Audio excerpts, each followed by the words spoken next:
Hey guys, it's me Jack TV at ngayong araw may bago na naman tayong pag-uusapan. At ang pag-uusapan po natin ngayon ay may kinalaman po sa Republic Act 10592.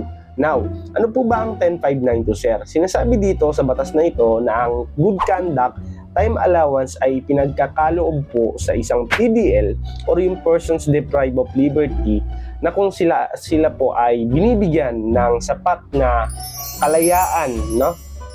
Ito ay binibigay sa kanila or pinagkakaloob sa kanila ng libre. Now, ano po ba ang kagandahan ng RA 10592 which is the good conduct time allowance?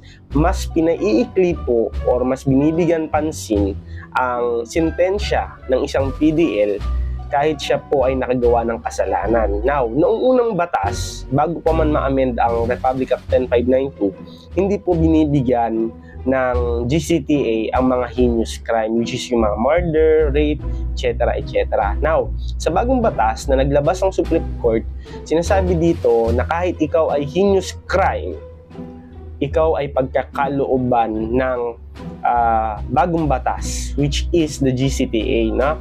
So, ang GCTA po kasi ay pagpapaikli ng ating sentensya. Now, paano po ba nagiging applicable ang GCTA?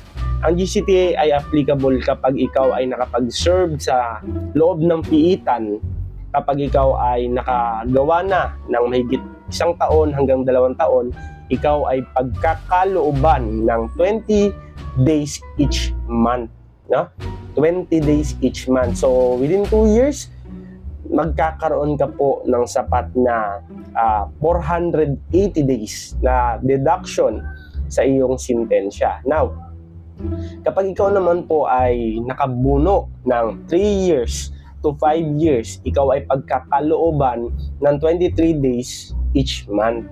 At kapag ikaw naman po ay nakapagbuno ng 5 years, 1 day, up to 10 years, ikaw ay pagkakalooban ng gobyerno or ng BJMP ng 25 days deduction each month. Now, paano po, sir, kapag ako ay nakabuno ng 11 years pataas?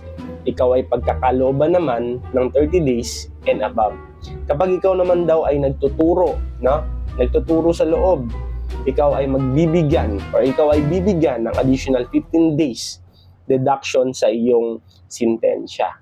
Napakaganda pong halimbawa ng GCTA upang mabawasan po ang dami ng ating PDL sa ating piitan. So, magbibigay po ako sa inyo ng example kung paano po ba na i-apply ang GCTA. Okay? So, this will be the next video or the next topic na i-discuss ko po. So, today, ang RA 10592 ay isang batas or tinatawag natin GCTA na ipinagkakaloob po sa ating mga PDL or persons deprived of liberty. Naway may natutunan po kayo sa video na ito and I hope na panoorin niyo po ang part 2 ng video na ito. Ingat and God bless.